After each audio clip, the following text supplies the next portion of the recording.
Baik, Ibu Bapak, memang ini judul buku ya sebenarnya yang mau saya angkat itu adalah buku yang kontroversial ya.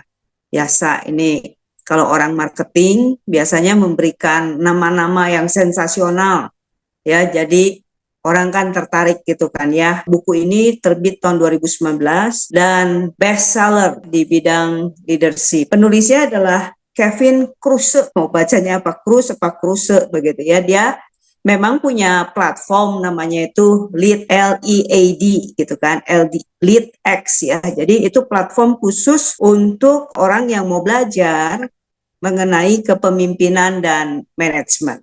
Ya, jadi memang orang ini adalah seorang entrepreneur yang juga mendapatkan cukup banyak recognition, khususnya penulis di bidang leadership ya seperti John Maxwell begitu ya. John Maxwell ada memberikan pujian lah kepada Kevin Kruse khususnya mengenai buku yang ini, Great Leaders Have No Rules. Tapi sebenarnya kalau kita lihat ya, sepertinya ini tuh, berarti kalau great leaders nggak punya rules. Sebenarnya ini satu paradoks ya. Ketika sedang mengatakan bahwa kita tidak mempunyai hukum, sebenarnya tidak mempunyai hukum menjadi aturan atau hukum itu sendiri. Ini satu paradoks yang luar biasa sebenarnya. Tapi nggak apa-apa, hari ini kita akan membahas materi dari buku ini, dari poin-poin yang beliau sampaikan di dalam hal ini sebagai pemimpin. Kita ini kan kalau ada di organisasi itu biasanya ada 3 yang kita perhatikan. Satu, organisasinya sendiri. Yang kedua adalah bisnis atau pekerjaan yang dilakukan oleh organisasi tersebut.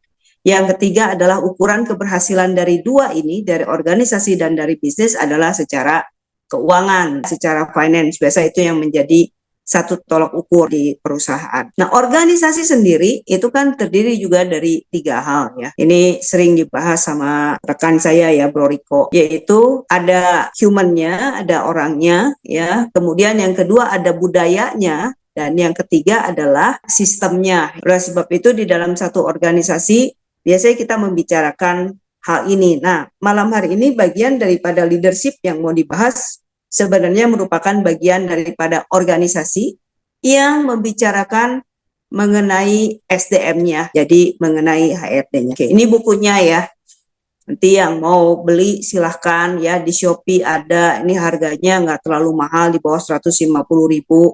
Dan kalau menurut saya sih, it's worth to buy ya, karena sebagai seorang leader tentunya kita juga, kalau organisasi kita ingin bertumbuh, maka leadernya harus bertumbuh. Jadi ketika leadernya mau bertumbuh, caranya apa ya?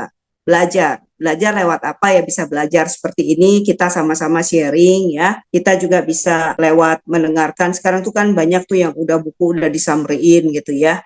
Ada blink list dan lain sebagainya. Kita bisa belajar lewat hal-hal tersebut. Tulisan yang terdapat di dalam buku Great Leaders Have No Rules itu dibagi menjadi ya seperti biasa ya, ada introduction-nya ya. Introduction-nya mengatakan kadang-kadang kita harus out of the box gitu ya, bersifat kontroversi. Itu yang dilakukan oleh Kevin Kruse. Kemudian dia membagi ada 10 insight sebenarnya di dalam buku tersebut yang nanti satu-satu sebenarnya saya hanya memberikan summary-nya saja ya dari apa yang beliau sampaikan, dan yang terakhir tentu ada satu conclusion apa yang bisa dilakukan oleh seorang leader. Nah, bagian pertama dari advice seorang Kevin Kruse mengenai leadership ya. Kalau biasa sebagai leader itu kita mungkin ada di kantor ya, kita ada di tempat kerja kita, itu sering sekali anak buah kita itu diberikan pintu yang terbuka. Maksudnya supaya komunikasinya itu lancar ya. Artinya kita tidak membuat barrier antara kita dengan rekan kerja kita atau subordinate kita ya.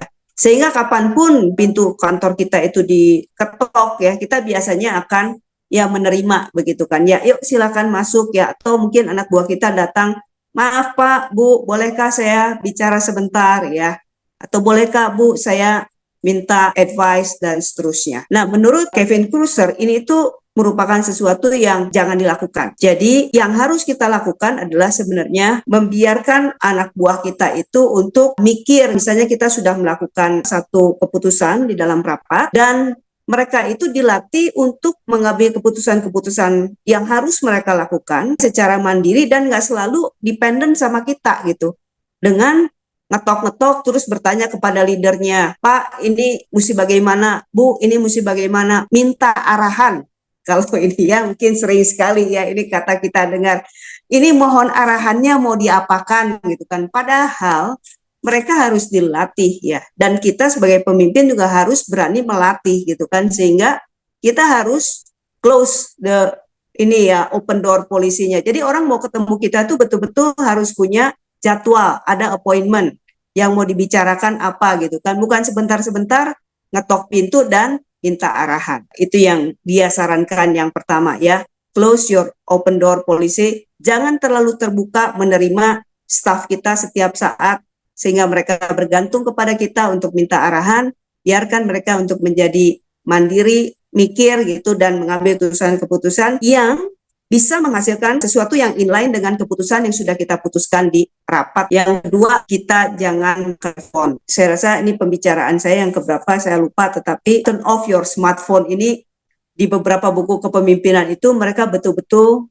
encourage kita untuk kita tidak attach dengan kita punya handphone ya. Mereka menyarankan adalah kita melihat handphone itu di jam-jam tertentu sudah ada jadwalnya. Kenapa demikian? Itu juga sama, karena kita sepertinya membuka akses ya untuk berkomunikasi dengan staf kerja kita, dengan rekan-rekan kita gitu, dengan handphone. Dan akibatnya yang paling besar ini menurut Kevin Kruse itu adalah kita itu terdistraksi. Sedangkan sebagai pemimpin itu harus fokus ya. Jadi ada banyak distract ketika kita terlalu attach dengan handphone kita. Terus-menerus melihat kepada handphone, harus menjawab dan seterusnya, akhirnya kita kehilangan fokus.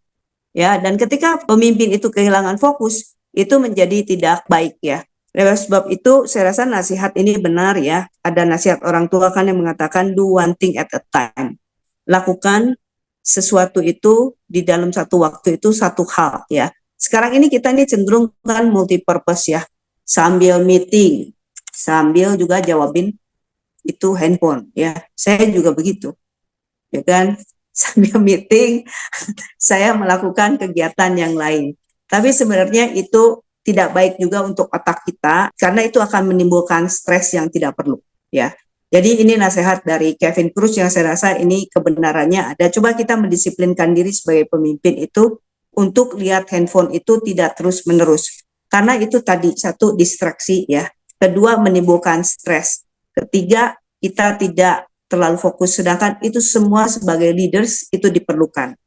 Karena ada perbedaan antara manager dengan leaders ya. Managers is to manage, right? But leaders is to lead, gitu kan ya. Dan ketika sang leader ini tidak fokus, stres ya, leader itu kan pengambil keputusan. Ketika keputusannya itu salah, yang dipengaruhi itu bukan satu orang, tetapi bisa sekelompok orang. Jadi ini perlu kita perhatikan baik-baik. Kalau bagian yang ini sih sangat mengena di hati saya ya, yang bagian turn off your smartphone. Yang ketiga, ini adalah bagian yang dikatakan menjadi judul buku ya. Jadi nanti kalau baca bukunya mungkin bagian ini bisa dibaca dulu. Dia mengatakan bahwa terlalu banyak aturan di dalam perusahaan atau di dalam organisasi itu tidak baik.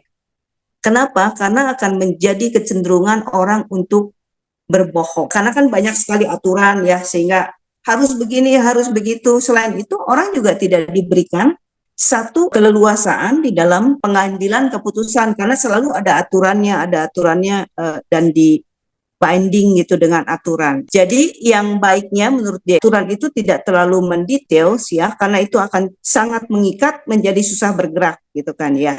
Nah ini kita harus ada satu koridor di mana orang itu ketika diberikan tugas memang juga diberikan tanggung jawab begitu kan, dan sekaligus diberikan yang namanya kewenangan ya. Jadi ini memang istilah yang cukup ekstrim, tapi bukan berarti tidak ada aturan sama sekali, tetapi aturan-aturan yang terlalu mengikat itu menjadi tidak diberikan kebebasan lah bagi orang ya, yang artinya si SDM-nya itu ketika mau bertumbuh pun kalau terlalu banyak aturan akhirnya menjadi sulit ya. Dan bagi pemimpin juga sama, ketika terlalu banyak aturan akhirnya yang harus dilihat kan, oh aturannya begini, aturannya begitu ya.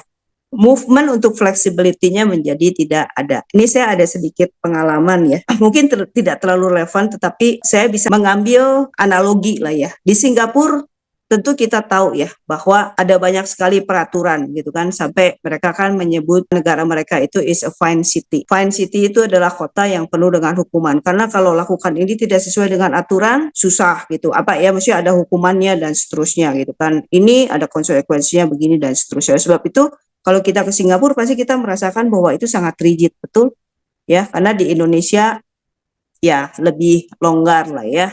Sampai ketika kita menyeberang jalan kan, kalau di Singapura kita jadi taat ya nggak, cari dulu itu apa tempat nyebrang baru kita nyebrang ya, kalau di sini nyebrang seenak ya gitu ya. Nah, 2-3 minggu yang lalu kan saya berada di Vietnam, dan itu yang saya rasakan adalah saya orang Indonesia yang di sini juga kalau nyebrang sembarangan. Tapi ketika berada di Vietnam itu lebih mengerikan, karena betul-betul menurut saya lalu lintasnya tidak ada aturan gitu kan ya. Tapi mereka menyebut diri mereka apa coba? Chaotic organized. Ya, ketika saya membaca bagian ini saya jadi ingat gitu ya. Jadi sesuatu yang kemudian kelihatannya seperti chaotic tetapi sebenarnya bisa teratur. Karena apa? Karena sebenarnya ada saling pengertian ya, baik dari yang mau nyebrang dan juga dari si pengendara begitu ya. Itu awalnya saya tidak bisa membayangkan gitu ya, bagaimana saya harus, walaupun jalannya kecil gitu kan ya, di kota-kota di Vietnam itu tidak terlalu besar, tetapi ya itu mereka tanpa aturan mengendarai apa kendaraan, mau sepeda motor mau mobil gitu kan ya. Nah, karena ada ruang gitu ya, baik untuk si pengendara motor maupun dari si penyeberang begitu kan ya. Nah, saya membayangkan situasi ini seperti ini dari pimpinan dan dari yang kerja. Nah, cuma memang ini tergantung, yang kerjanya mesti punya 3 syarat kata saya tuh kalau mau begini itu. Satu, trustworthy. Yang kedua, dia punya integrity, ya kan? Yang ketiga adalah teachable. Maka rules nomor 3 itu bisa untuk dilaksanakan. Tanpa SDM yang punya syarat 3 tadi, kayaknya kalau nggak ada aturan, kita juga bisa pusing kali ya dengan apa perusahaannya bisa chaotic. Oke, yang keempat, be likable, not like. Ini intinya adalah sebagai manusia tentu kita ada kecenderungan untuk menyenangkan orang lain, kecuali berdarah dingin gitu ya. Jadi ya terserahlah orang nggak senang sama kita yang apa-apa begitu kan ya. Ada kecenderungan di dalam diri kita itu untuk kita juga ingin menyenangkan orang lain. Nah, maksudnya daripada bagian keempat ini adalah kita sebagai pemimpin harus menjadi orang yang menyenangkan. Muncul orang Sunda, jangan orang jadi pika sebelen. Artinya kita harus punya personality yang menyenangkan, tetapi tidak untuk menyenangkan orang lain. Ini dibedakan ya. Be likable but not like gitu kan ya. Nah, yang sekarang kita ini hidup di masa yang expose terhadap masalah pribadi itu kan juga banyak ya. Orang itu taruhlah di FB lah, taruhlah di Instagram begitu kan ya. Lalu harapannya apa ketika ditaruh di Instagram atau di FB? Instagram lah sekarang itu. Orang lihat kita terus taruh apa? Taruh like ya. Taruh like kita sedikit, duh rasanya kenapa ya buat like-nya sedikit ya. Beberapa tahun yang lalu saya pernah mengatakan kepada rekan-rekan kerja saya, ini kata saya tuh dunia nanti akan ada sedikit apa ya kegilaan, yaitu orang itu akan tergantung daripada berapa like yang dia dapat di Instagram. Itu saya rasa saya katakan 4-5 tahun yang lalu begitu kan ya. Harga dirinya kata saya itu akan terletak di situ. Kalau yang like-nya sedikit, dia mungkin merasa sedih. Kalau dia merasa, oh ternyata yang like gua banyak gitu kan ya.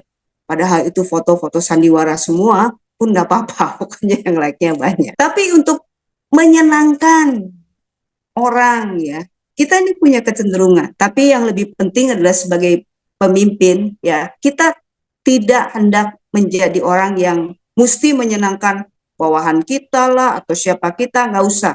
Tetapi kita perlu menjadi pribadi yang menyenangkan.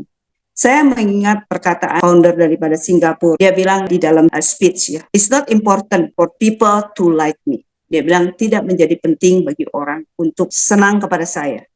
Tetapi dia bilang orang harus respect kepada saya. Ketika kita menjadi pemimpin, sekali lagi menjadi orang yang menyenangkan juga kita harus lihat kepada pribadi kita ya. Kadang memang ada pemimpin yang kelakuannya itu tidak bisa kita terima begitu kan ya, sehingga menjadi sulit bagi anak buah untuk menghasilkan result. Tapi kita juga tidak perlu untuk menyenangkan semua orang, karena sekali lagi kita juga harus berorientasi kepada result. Yang kelima, memimpin dengan kasih. Ini sih cukup jelas ya. Kita sebagai pimpinan, kalau kita hanya berkaitan dengan rules, maka kita bicara mengenai keadilan, ya enggak? Kalau kamu melanggar rules, gua harus punish. Lu nggak ikutin rules, lu dapat konsekuensi, ya. Nah, makanya yang nomor 3 sama nomor 5 ini berkaitan. Kalau kita mengasihi, ya mungkin orang itu kan tidak mungkin tanpa salah. Rekan kerja kita tidak mungkin tanpa salah. Tetapi bagaimana sekarang kita bisa mengencourage mereka supaya mereka itu bisa bekerja di dalam tim itu mesti ada kasih, ya. Jadi kasih itu kan tidak bicara melulu mengenai penghukuman, tidak berbicara melulu mengenai penghakiman, tetapi bagaimana menolong yang bersangkutan itu ketika melakukan kesalahan untuk tahu kesalahannya sekaligus menjadikan dia lebih baik. Yang keenam, crowd your calendar.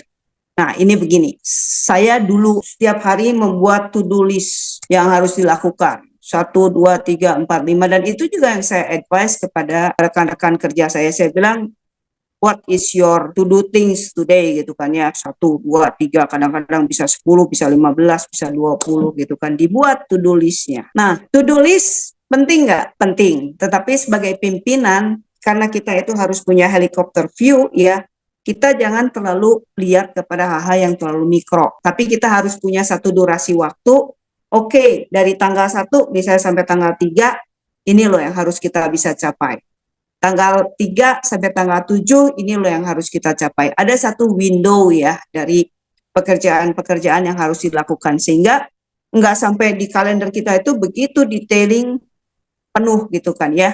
Karena kita harus angkat diri kita itu melihat dari sudut pandang yang lebih luas ya. Advice-nya di sini adalah sebagai leaders ya, it's not manager. So it's different. Manager may have to do a lot of more smaller things, tapi yang leaders itu have to see at the big picture-nya gitu. Ya, jadi ini adalah advice dia yang berikutnya, yang ketujuh, yang menurut saya agak kontroversial ya, karena kan kita selalu di-advise perlakukan semua orang itu sama. Ketika saya membaca bagian ini apa maksudnya ya? Tapi saya mendapatkan kebenaran daripada apa yang dimasukkan oleh Kevin Kruse. Artinya gini, kita perlu mengenal setiap orang yang bekerja sama dengan kita ya.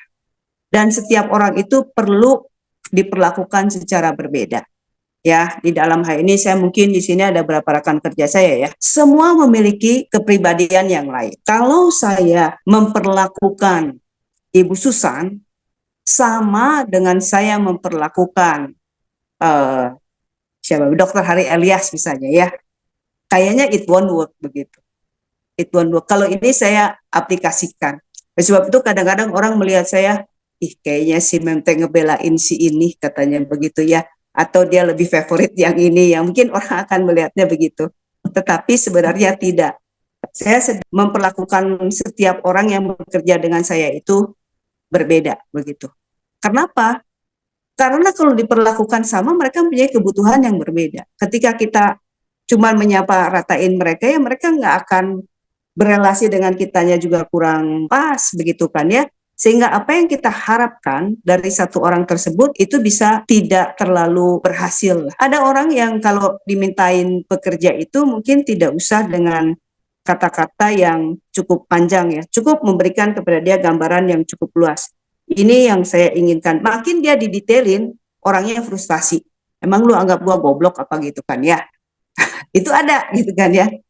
Karena dikasih tahu detail gitu kan ya. Tapi ada orang yang senang memberitahu atau mesti dikasih tahu detail, ya kan? Kamu harus ngerjain A, B, C, D. Dengan begitu dia efektif untuk melakukan pekerjaannya. Karena kalau dia dilakukan hanya diberitahu gambaran luasnya, dia nggak dapat gitu. Nanti yang dia kerjakan nggak kena. Nah, pengenalan play favorite di sini bukan artinya yang A mesti kalau saya senang dengan pekerja tertentu maka saya jadikan favorit, tidak.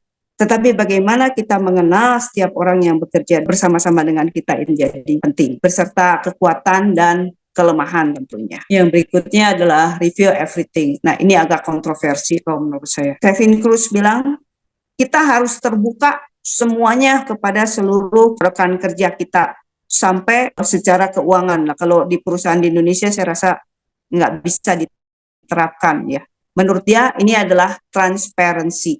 Coba ini transparansi yang dia jabarkan itu cukup ekstrim ya. Jadi semuanya itu mesti transparan. Ada kebaikannya dari kita melakukan secara transparan. Oh, kita ini sedang mengalami apa, kemudian apa yang terjadi. Semuanya dibukakan, bisa jadi baik, bisa jadi tidak. Kalau menurut saya yang bagian ini. Tapi yang dia inginkan adalah kalau kita sebagai great leaders, maka we have to be very transparent, gitu kan ya. Sehingga komunikasi kita dengan anggota tim itu bisa terjalin lebih baik. Bagian ini menurut saya penting, yaitu show your weaknesses. Ya. Di dalam bekerja kadang kita tidak inginkan terlihat bahwa kita ini ada kelemahannya, ada kekurangannya. Nah, untuk menjadi pemimpin yang baik, kita harus memberi contoh bahwa setiap orang punya kelemahan, dan kelemahan itu jangan ditutupin begitu kan ya, tetapi kita buka supaya kelemahan itu bisa menjadi sesuatu yang kita perbaiki. Sama juga dengan pemimpin yang memberikan contoh tersebut, maka membersnya akan mempunyai keberanian untuk menunjukkan juga kelemahannya. Dengan menunjukkan kelemahan, sebenarnya that's how trust itu been built. Dengan kita berani menunjukkan kelemahan, maka trust atau kepercayaan itulah sebenarnya itu bisa dibangun. Karena saya rasa betul ya bahwa kita tidak mungkin menunjukkan kelemahan kita pribadi kepada orang yang tidak kita percaya. Tapi kalau kita memang percaya kepada tim, kepada rekan-rekan kita, maka kita akan berani untuk menunjukkan kelemahan. Leadership is not a choice. Kepemimpinan itu bukan merupakan satu pilihan, tetapi leadership adalah bagaimana kita mempengaruhi orang. Jadi Cruz sangat menekankan kepada bagaimana memimpin dengan keteladanan. Jadi kalau kita ingin melihat satu perubahan ya yang ingin kita lakukan di dalam tim kita, di dalam riset kita, maka pemimpin itu merupakan orang yang paling bertanggung jawab. Jadi kalau leadership itu adalah bagaimana kita mempengaruhi, maka leadership itu bukan merupakan satu pilihan ya, tapi merupakan satu, katakanlah, it's given, sesuatu yang harus kita lakukan. Terakhir, mungkin ini yang mau saya sampaikan, ini kesimpulannya ya. Will you live your life on autopilot or will you lead with intention, maksudnya ya. Are you leading in a positive direction or are you leading in a negative direction? How will you lead today? Nah, ini pertanyaan bagi para pemimpin ya. Jadi kita memang untuk berubah atau untuk menghasilkan sesuatu, kita di dalam memimpin satu tim itu merupakan sesuatu yang harus dilakukan secara intensional, sesuatu yang harus dilakukan dengan sengaja. Advice yang tadi itu harus kita lakukan juga dengan sengaja. Nggak bisa cuman ya udahlah kepemimpinan itu ya udah dibiarin aja, emang gua begini begitu ya. Sebagai pemimpin, this is my nature as a leader, so never mind, I just will lead as it is begitu ya. Saya sebagai pemimpin emang saya kayak begini kok gitu kan ya. Jadi nggak usah secara intensional saya memperbaiki diri saya begitu kan ya. Udah autopilot aja lah, mimpin dengan secara natural begitu kan ya. Nah, saran dia adalah kita kalau menjadi pemimpin maka kita harus menjadi pemimpin yang intensional. Karena apapun yang kita lakukan sebagai pemimpin ya, baik itu negatif maupun positif, itu akan mempengaruhi anggota tim kita. Ya, pertanyaannya bagaimana Anda memimpin? Dan buat saya masih ada satu slide lagi, yaitu homework untuk kita semua yang menjadi pemimpin. Mungkin ini bisa dipikirkan, kalau melihat dari apa yang disampaikan oleh Kevin Cruz, sebenarnya dia berbicara mengenai orang-orang ring satu ya. Jadi orang-orang yang berada dekat dengan kita ya. Sebagai pemimpin pasti kita punya orang-orang yang akan membantu kita, karena tidak mungkin seorang pemimpin itu bekerja sendirian. Kalau dia pemimpin bisa ada yang dipimpin dong ya. Kalau enggak kan bukan pemimpin, ya kan? Nah, ketika kita mau menjadi pemimpin yang berhasil, dan tadi advice tadi bisa dilakukan, menurut saya yang pertama adalah masalah rekrutmen itu adalah masalah yang sangat penting. Menempatkan orang siapa yang akan dekat dengan kita ya, saya menyebutnya orang ring satu dengan kita, itu bakalan siapa. Karena keberhasilan dari seorang pemimpin akan sangat ditentukan oleh siapa yang ada di ring satunya. Orang ring satunya buruk, sebagaimana dia hebat pun, dia tidak akan bisa menjadi pemimpin yang luar biasa ya. Mesti ada timnya, mesti ada ring satunya yang bagus. Yang kedua adalah ketika kita merekrut orang, kita pasti punya dua hal biasanya yang kita pertimbangkan, yaitu karakter sama kompetensi. Nah, kalau kompetensi kan gampang ya, kita ngeceknya, oh dia bisanya, kita kebutuhannya orang dengan kompetensi ini, kita tes, oh dia kompeten. Tapi bagaimana dengan masalah karakter? Bagaimana kita menguji apakah orang-orang ini ya punya karakter yang baik, dan di dalam hal ini saya hanya menekankan 3 hal untuk bagaimana kita merekrut rekan-rekan yang ada di sekeliling kita itu dengan 3 karakter atau 3 poin yang harus dimiliki. Yang pertama adalah orangnya bisa dipercaya. Yang kedua adalah bisa teachable, baik ya mau belajar terus-menerus ya. Yang ketiga adalah punya integritas. Kalau kita di ring 1 kita ya punya orang-orang seperti ini ya, di rekrutmen kita bisa mencari orang-orang yang seperti ini ya. Kompetensi mungkin nggak apa-apa lah, a little bit less gitu kan ya. Tapi kalau dia bisa dipercaya, dia punya integritas, dia bisa diajar, maka kompetensi itu bisa untuk disurpass lah ya, bisa untuk diajarin gitu. Karena kompetensi adalah sesuatu yang bisa kita pelajari. Sedangkan kalau karakter, it's a long process ya, sampai seseorang itu jadi. Nah, ini merupakan PR ya bagi ibu bapak yang saat ini menjadi pemimpin, atau ibu bapak yang saat ini mau punya tim yang lebih baik, mau menjadi great leaders. Besides you yourself have to intentionally make yourself as a good leaders, you have to get the right people to be around you ya, yang akan membantu Anda menjadi great leaders. Oke, demikian sharing saya malam hari ini dari apa yang di-sharingkan malam hari ini ya. Semoga kita bisa belajar sesuatu, dan leadership kan is an influence ya, sekaligus kita sebagai leaders ya harus tadi belajar bertumbuh. Dan yang terakhir adalah there is no leadership without leadership by examples. Tidak ada kepemimpinan tanpa kepemimpinan dengan keteladanan ya. Ini insight-insight yang menurut saya ketika kita pikirkan, kita refleksikan, dan semoga insight-insight ini juga bisa memperkaya dan menumbuhkan diri kita sebagai leader in action. Penting sekali. Terima kasih Bapak Ibu buat malam hari ini. Sampai kita ketemu lagi minggu depan. Selamat malam, salam sejahtera buat kita semua.